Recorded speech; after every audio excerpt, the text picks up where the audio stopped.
វិរៈកីឡាករនីកៃលេងម្ចាស់មេដាយមាសកីឡាប៉េតង់ស៊ីហ្គេមនិងពិភពលោក4ជំនាន់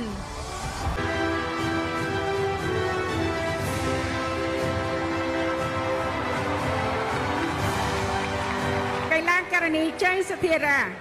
ម្ចាស់មេដាយមាស2ជំនាន់កីឡាចម្បាប់ស៊ីហ្គេម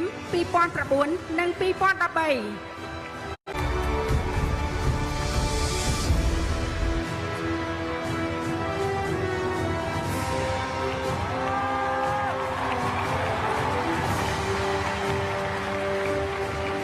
កីឡាករគុណឌីម៉ាម្ចាស់មេដាយមាសកីឡាប្រដាល់គុណខ្មែរស៊ីហ្គេម2017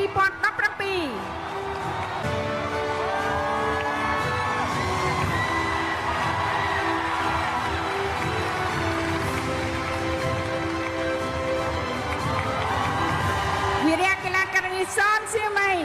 ម្ចាស់មេដាយមាសស៊ីហ្គេម3ជំនាន់និងជាម្ចាស់មេដាយមាសកីឡាអាស៊ីដំបូងគេបំផុតនៅកម្ពុជាប្រភេទកីឡាតេក្វាន់ដូ WT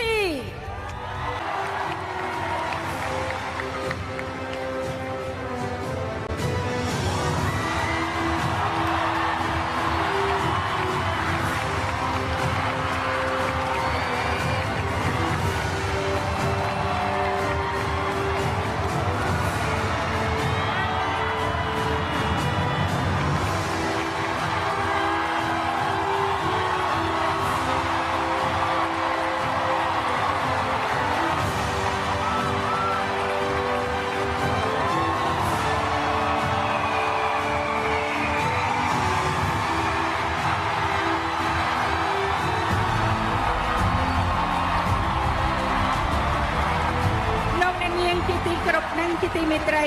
ខណៈនេះភ្លើងពុកនៃការប្រកួតកីឡាអាស៊ីអាគ្នេយ៍លើកទី32នៅព្រះរាជាណាចក្រកម្ពុជាត្រូវបានបំភ្លឺឡើងនេះជាពេលវេលាដែលប្រជាជនកម្ពុជាបានទន្ទឹងរង់ចាំយ៉ាងអន្ទះសារអស់រយៈពេល64ឆ្នាំនៃព្រឹត្តិការណ៍កីឡាអាស៊ីអាគ្នេយ៍នៅព្រះរាជាណាចក្រកម្ពុជា